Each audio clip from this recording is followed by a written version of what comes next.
الفاتحة على هذه النية وعلى كل نية صالحة بين حضرات النبي محمد صلى الله عليه وسلم وعلى آله وأزواجه وذريته وأهل بيته خصوصا لمصنف هذا الكتاب للإمام الصاوي صاحب الحاشية وللإمام جلال الدين المحلي والسيوطي وكل من يدرس في هذا المسجد الواسع شاور الله لنا ولهم الفاتحة.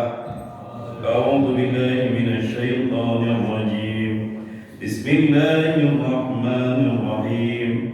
الحمد لله رب العالمين الرحمن الرحيم مالك يوم الدين إياك نعبد وإياك نستعين اهدنا الصراط المستقيم صراط الذين أنعمت عليهم غير المغضوب عليهم ولا الضالين. آمين يا الله يا رب العالمين. بسم الله الرحمن الرحيم. اللهم فقهنا في الدين وعلمنا التأويل. قال الله تعالى في surah Al-Baqarah. Kemarin kita sudah lanjutkan pembahasan masalah puasa. Kita berhenti di ayat yang ke-184 ya. Ma'dudatin. Nah, saya nggak tahu di screen terlihat atau tidak ya, kita manfaatkan teknologi yang ada buat ngaji alih-alih nggak bawa kitab ya. Ini banyak buat notif ini. Aman sih, HP mah tenang. Tidak ada apa-apanya. Nah, besok screennya di HP yang ini bisa ditunjuk-tunjuk, tapi ini nggak apa-apa. Butuh pointer bisa nggak ya? Biasanya ada pointer. Oh, dia nggak bisa, harus begini. Oke, baik, saya akan balik lagi. Hapus, oke. Kemarin ma'dudatin faman kana minkum maridan ya, ayatnya faman kana minkum maridan, puasa di hari-hari yang sudah ditentukan waktunya. Faman kana minkum maridan, barang siapa kana yang adalah minkum di antara kalian, maridan sakit.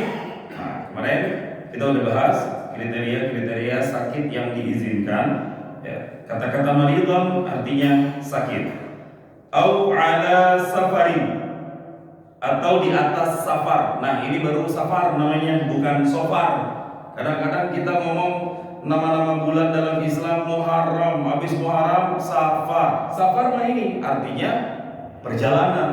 Kalau nama bulan itu bukan Safar tapi pakai huruf shad, dibaca Sofar. Bahasa Arab, bukan bahasa Inggris. Kalau bahasa Inggris, so sangat, far jauh. Sofar lebih tinggi. Nah, bagaimana konsekuensinya? Fa'iddatun, maka dia ganti, iddatun ganti, min dari ayyamin hari-hari ukhar yang lain. Nah, satu sakit, dua musafir. Nah, kita udah bahas kemarin. Wa 'alal ladina, kita sambung, saya perjelas.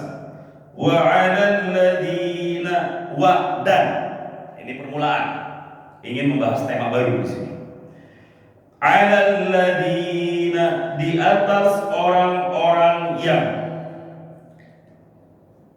yutiqunahu, dari kata-kata apa yutiqu, karena banyak yutiqunahu, orang-orang yang tidak sanggup. Hu itu dhamir ya. Hu itu dhamir, ada kembali ke kalimat belakangnya. Apa itu? As-siyam, puasa. Maka bagaimana solusi yang diberikan oleh syariat? Fidyatun, fidyah, komak dulu di sini. Setiap ada koma di sini pasti penjelasan di bawahnya panjang. Ya. Nah, ini namanya hasyiah atau syarahnya. Penjelasannya ada di bawah ini. Bapak bisa baca, cuma nggak pakai harokat sini. Bisa ya? Insyaallah. Nah, itu pentingnya ini. Lanjut di halaman berikutnya 307. Bagaimana fidyahnya? Ta'amu miskinin. Saya zoom ya. Ta'amu miskinin. Apa itu ta'amu? Makanan miskinin, orang-orang yang miskin. Maksudnya memberi makan kepada orang-orang yang miskin. Nah, di bawahnya ada syarat. Ai qadru ma ya'kuluhu fi yaumihi. Nah, artinya memberi makan sekadar orang miskin bisa makan pada hari itu, dan ukuran fidyahnya adalah sekadar hari-hari di mana dia tinggalkan puasa pada hari itu. Berapa sih kadarnya? Wahuwa muddun. Kadarnya adalah 1 mud. Ada takaran dalam bahasa Arab namanya muddun. Terjadi perdebatan ketika diliterisasi, termasuk dikilogramkan. Untuk kilogram ada yang bilang 0, sekian. Tapi kalau dalam takaran beras, pendapat yang diambil Baznas, saya cek untuk ukuran sekarang itu 3,5 liter beras. Lebih dan kurangnya. Kalau kita pengen beras doang, tapi jangan lupa pakai lauknya. Dari mana? Min ghalibi qutil baladi. Dari kebiasaan makanan orang-orang dalam satu negeri, maksudnya makanan pokok. Likulli yaumin, setiap harinya. Wa fi qira'ah bi idhafatin. Nah, ini ilmu nahunya. Fidyatun wahya lil bayani, ini penjelasan. Maksudnya fidyah itu apa? Ta'am miskin. Nah, sampai sini saya titik dulu. Penjelasan syarahnya cuma sampai sini aja. Ya. Nanti kita akan lanjut faman tatawwa. Kita berhenti sampai ta'am miskin.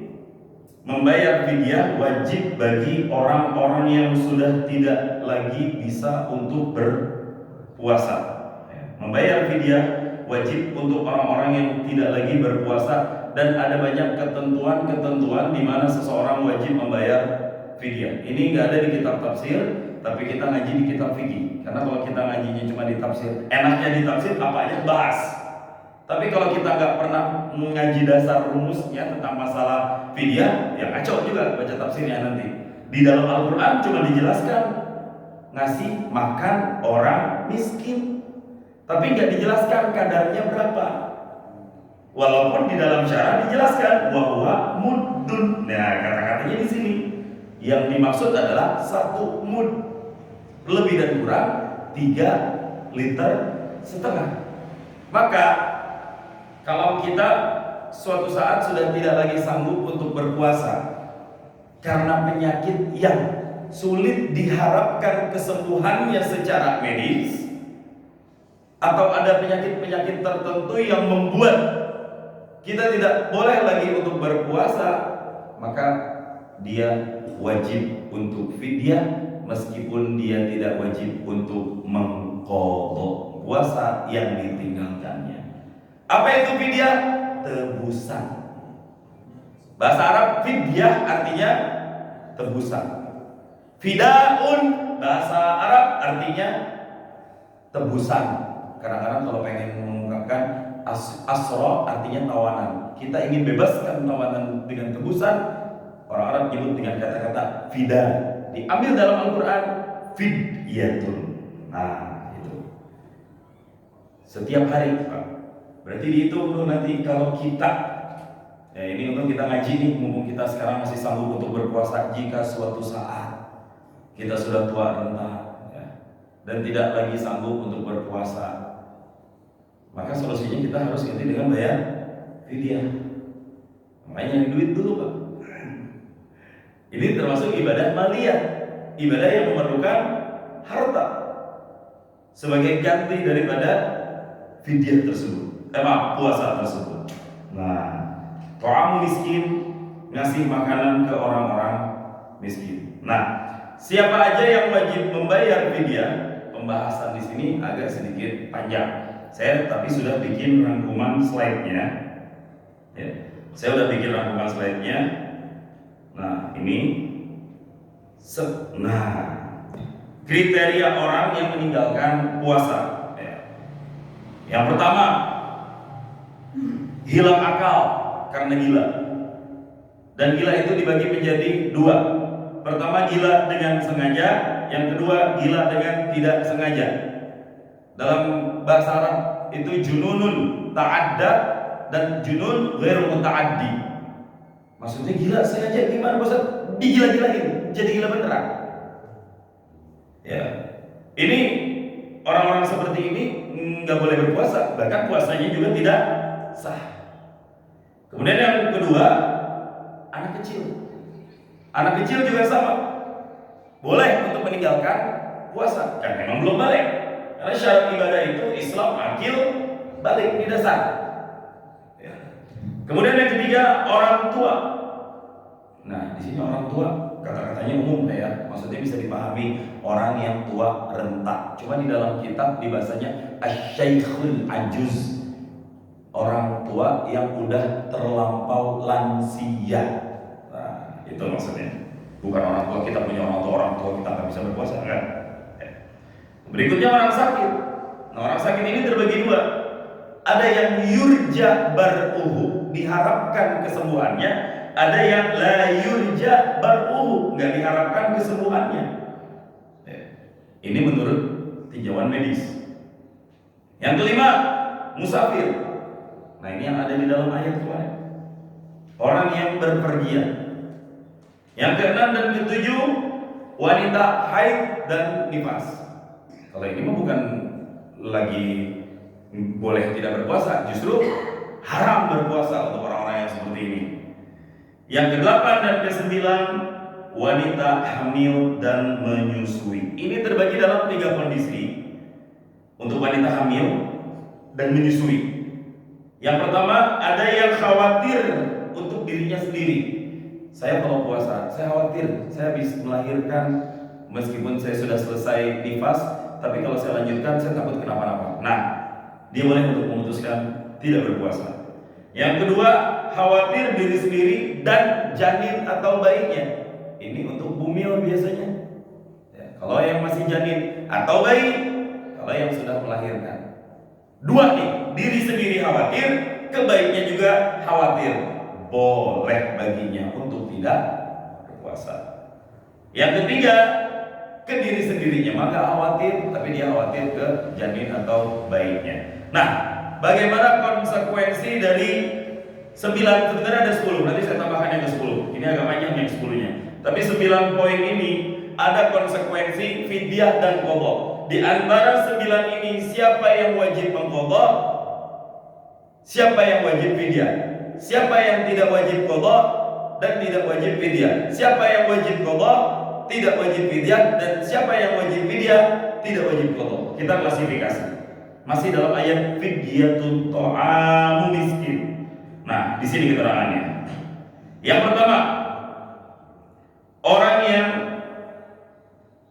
hilang akal karena gila. Yang pertama, sengaja.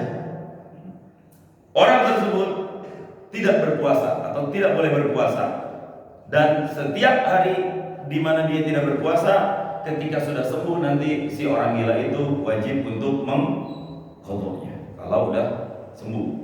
Maksud kalau sampai matinya dia gila, dia nggak ada wajiban apa-apa. Makanya sekali lagi Pak, kalau ada orang nggak puasa, jangan dituduh dulu. Boleh jadi dia sedang biasa aja Pak Ari. Dia paham. Ya. Tapi apakah dia wajib fidyah? Jawabannya dia tidak wajib untuk membayar fidyah. Yang kedua, gila dengan tidak sengaja. Poin B. Ya. Gila tidak sengaja. Ini mah dua-duanya nggak wajib.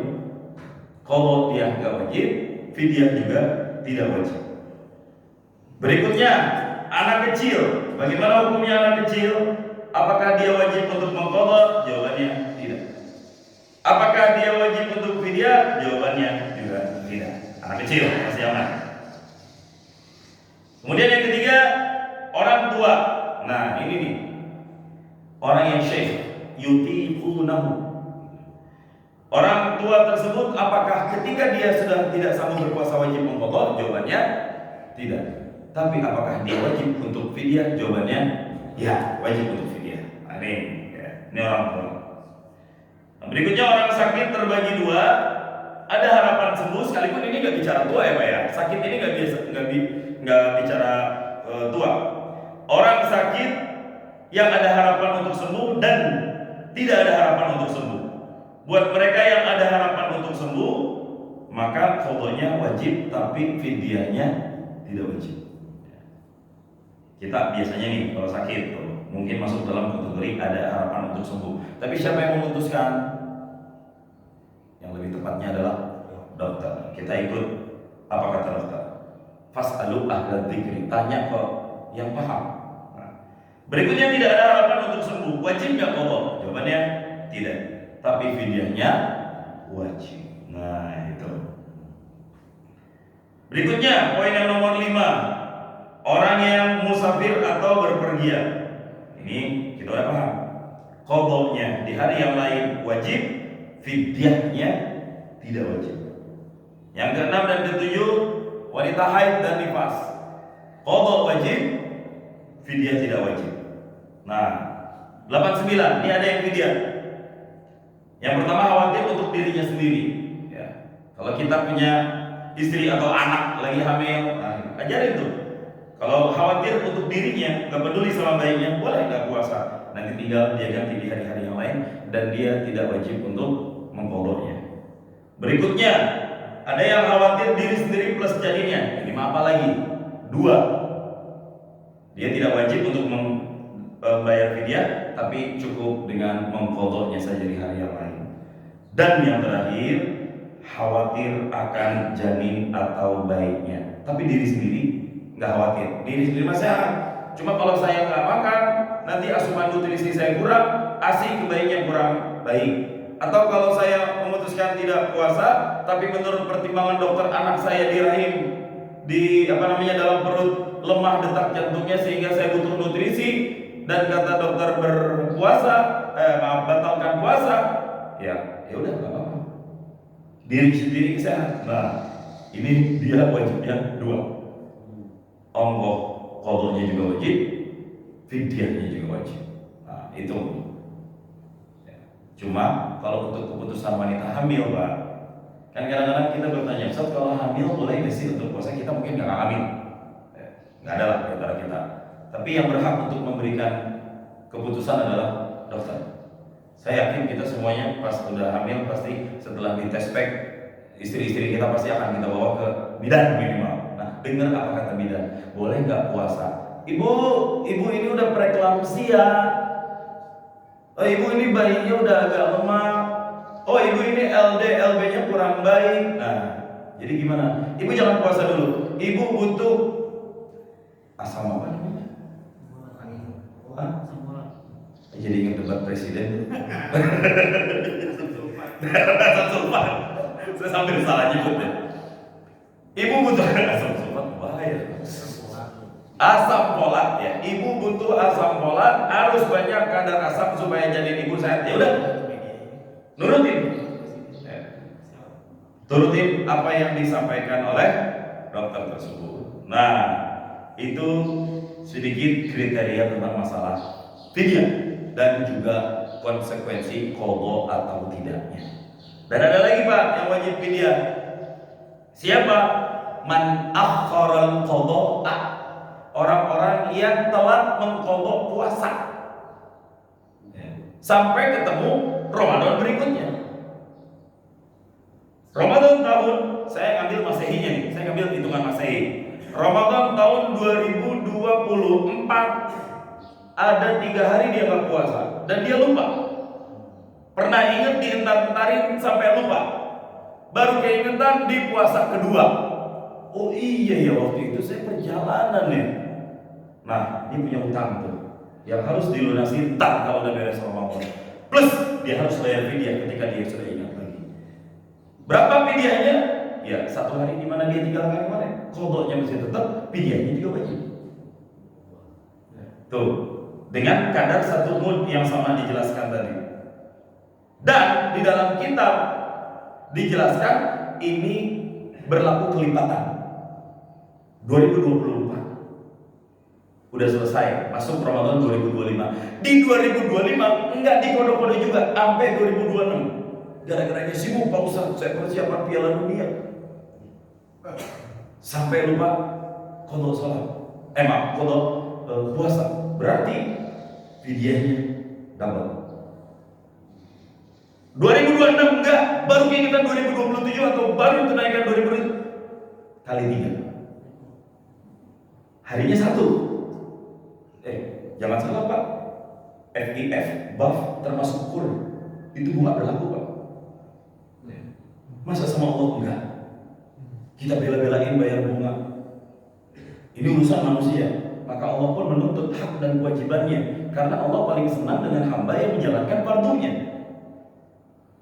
Nggak ada yang lebih aku senangi lain orang-orang yang menunaikan mimma aftaratuhu alaih, dari apa yang kufardukan padanya. Allah senang banget kalau kita sholat 5 waktu. Allah senang banget kalau kita puasa Ramadan. Sebaliknya, Allah juga marah kalau misalnya kita tidak menjalankan kewajiban-kewajibannya.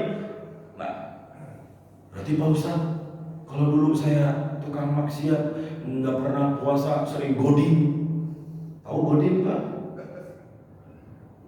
Sering mokel di tengah jalan.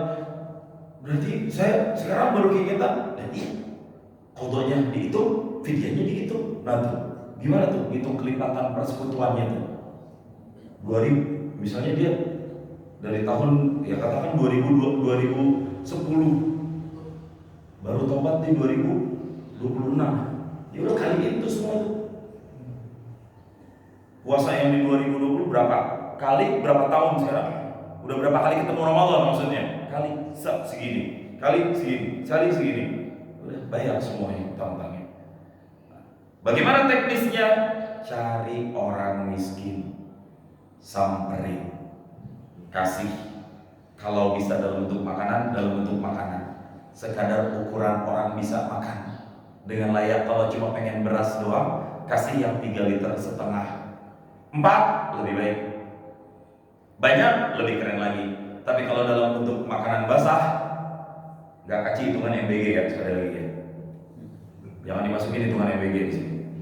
Kalau pengen makanan basah, sekarang saya tanya lagi ke kita, berapa sih makan yang layak sekali makan itu harganya itu berapa sih kalau ditaksir? Jangan yang paketan apa namanya? Serba 10.000 jangan. Yang di atas itu kira-kira layak berapa? 30, 80, berapa penting? 30. Jangan lupa lauk pauknya juga yang bagus. Terus tambah minumnya. Apa biasa minumnya? Kopi jadul 10.000. Kalau hari biasa 15.000. Matcha, cokolate. Minuman favorit, ya. Teh pucuk misalnya. Kasih minuman yang layak, standar layak. Kalau kita makan di tukang bakso, berapa sih kita es teh manis? Ya 3.000, lebihin sedikit, 5.000. Ya, 30 tambah minumannya 35. Kan masih nyambut tuh Pak. 10.000. Nah, oke, genapin 10.000 jadi 40. Nah, itu ada kesempatan tuh 10 yang terakhirnya tuh. Jadi totalnya 50.000 satu hari fidyah. 50.000, ya udah tinggal dikalikan saja. Ya, tinggal dikalikan berapa hari yang dia tinggalkan, maka wajib baginya untuk mengqadha. Oh iya, keputus ya. Sorry. Sekali sebulan berarti 50 kali 30. Berarti 1,5 juta. Tapi kan Ramadan belum tentu 30, Pak. Kadang-kadang Ramadan bisa 28. Nah, hitungnya di hari itu. Ya. Cari orang-orang yang membutuhkan saat kawin. Boleh di mirroring lagi sekali lagi, mohon izin di aplikasi screen-nya ya. Nah, ada TV ini bisa kita manfaatin, gak usah pakai kabel-kabelan. Besok saya set HP saya biar bisa enak sajinya. Enaknya mah pakai laptop. Ya, insya Allah tahun depan punya tab lah pasti ini ya. Tab khusus buat ngaji kayak gini. Jadi kalau mau nge-display materi ustaz atau syekh atau apapun, jadi kita nggak buru-buru masang. Itu maksudnya deh gitu. Mohon izin.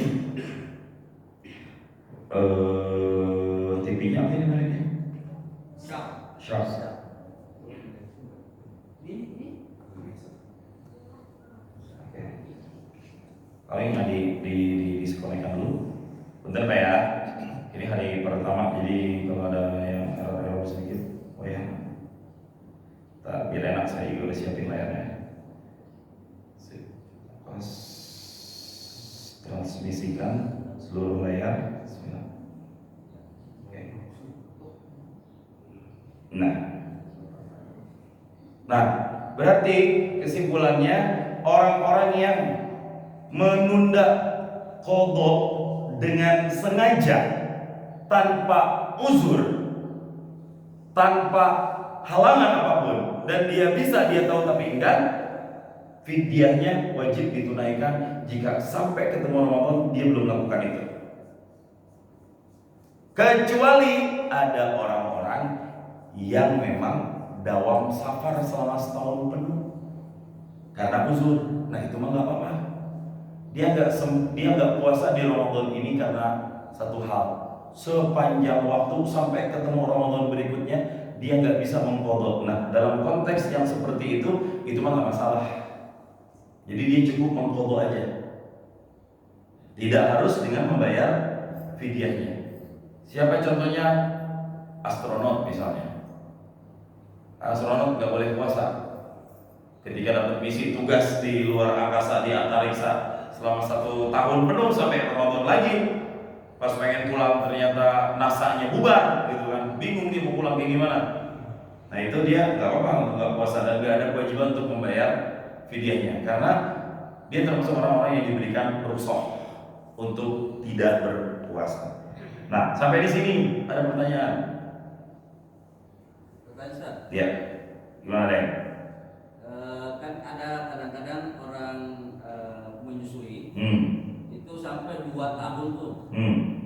Karena anaknya kan biasanya kasih ASI selama 2 tahun. Bagus ya emang 2 tahun. Terus? Itu, bagaimana itu kodok dengan ininya? Fidyahnya. Nah kembali ke poin yang tadi. Kalau menyusui, ya, si ibu itu hanya takut untuk janinnya saja, diri sendirinya mah diyakinkan sehat. Cuma kan bener nggak sih Pak? Kalau pengen ngasih obat ke bayi itu emaknya yang minum kan? Nggak tahu dah bener apa enggak. Ada bener ya kayak gitu Ustaz. Mungkin yang anaknya banyak lebih paham ya. Atau yang ya sekarang sih nggak berlaku anak banyak, penting emaknya banyak ya. Jadi bagian ini dikat ya, waduh ya.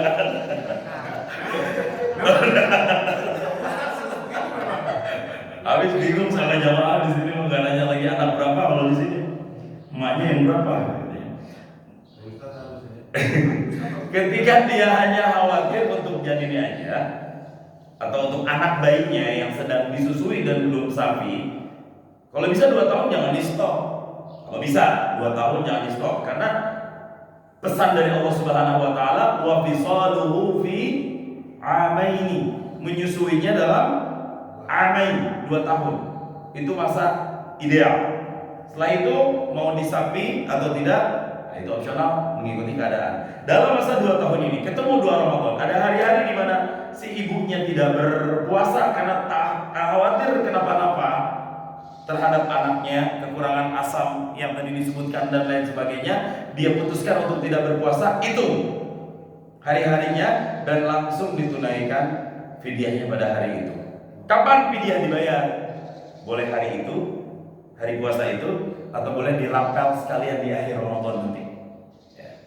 Cari orang-orang miskin yang mungkin untuk ditemui. Kalau enggak, datengin amil, temuin Ustaz Aden, Ustaz Fikri. Mohon izin, saya mau bayar fidyah untuk istri saya yang sedang mengandung atau khawatir akan janinnya. Dia nggak puasa selama 10 hari kemarin. Ya udah 50 kali 10 bayar. Saya niat fidyah diterima. Sah, udah selesai. Nggak usah dikodok lagi. Itu tetap wajib 2. Wajib. Saya ulang sekali. Nah, di slide ini ya. Poin nomor 8 dan 9. Ya. Poin nomor 8 9. Saya nggak tahu. Jelas kan? Ya, Jelas ya. Nah,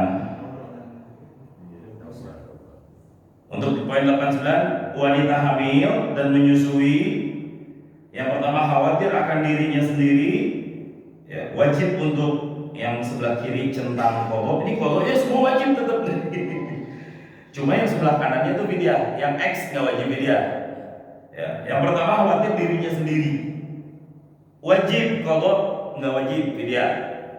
Yang kedua khawatir diri sendiri plus janinnya, wajib kodok, juga tidak wajib fidyah. Nah yang ketiga nih yang dari yang ditanyakan, khawatir akan janin atau bayinya, dua-duanya wajib. Kodok wajib, ntar kalau udah selesai puasa, plus fidyahnya juga wajib. Kalau bayar fidyah sekali lagi opsional. Syariat memberikan waktu seadanya duit. Seadanya duit. Boleh di awal, boleh di akhir. Yang penting jangan duluan. Ya, orang tua kita atau siapapun diyakinkan untuk tidak berpuasa selama 30 hari. Gak usah dibayar di awal, nanti di akhir. Karena belum ketemu kewajibannya di hari ke-15. Kalau mau keluarin 50. Tapi harus tepat ke yang miskin ya Pak ya. Karena syaratnya ta'amu miskin di dalam ayat. Nah itu fungsinya. Kita datang ke amil karena amil yang paham mana yang masuk dalam kategori fakir dan miskin.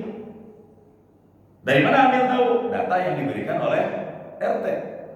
Dan itu harus di-upgrade setiap tahun. Boleh jadi hari ini dia mustahik, besok dia jadi muzaki. Harus tegas.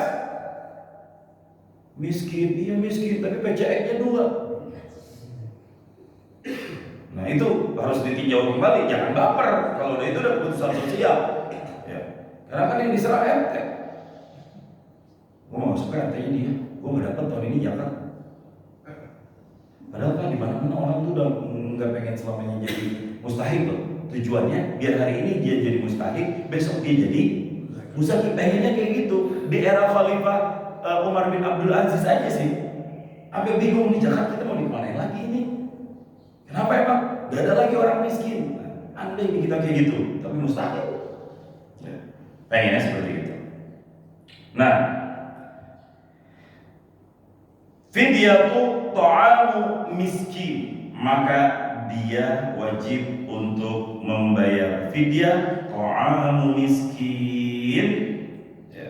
Ta'amu memberi makan miskinin, orang-orang yang miskin. Ada miskin, ada fakir. Gimana Pak Ustadz? Nikon yang disebut cuma miskin, fakirnya nggak disebut. Nah ini namanya qiyasul aulawi. Levelnya lebih parah miskin apa fakir? Fakir. Artinya yang miskin aja kudu dipidyahin, apalagi yang fakir. Mungkin kita di sini nggak ada orang miskin dulu, fakir doang, belangsak pisan. Tapi karena rezeki dari Allah, akhirnya kita bisa bebas dari kemiskinan. Apalagi ya, kalau di dalam bahasa database ekonomi, sensus ekonomi yang ada di kelurahan itu kan orang-orang fakir itu masuk dalam kategori kemiskinan yang ekstrim. Nah, yang emang makan tuh orang udah nggak bisa. Itu kalau ada di satu kampung yang kayak gitu Pak, sumpah itu mah satu kampung bener-bener berdosa Pak. Jadi kalau ada satu kampung yang benar-benar yang miskin separah itu, nggak disantunin, itu satu kampung berdosa. Ya. Kalau udah berupaya lapor ke pemimpin yang paling memiliki otoritas terdekat, ya RT, ke RW dan seterusnya. Syariat tidak menghendaki adanya kemiskinan yang cukup ekstrim. Nah itu. Kemudian oleh belum fidyah pada dari kota dikujuh dan kafirun. Nah, bahkan di sini dijelaskan Pak. Nah, wala yuqbalu minhu fidyatun ba'da dzalik bi ta'yinis shaum. Ai wala yuqbalu minhu fidyatun ba'da dzalika. Wa tariku lahu dan kafirun. Na'udzubillah. Orang-orang yang udah tahu ada hukum fidyah, lalu dia memiliki pendapat lain. Saya enggak saya nggak boleh lagi berpuasa dan saya nggak wajib fidyah.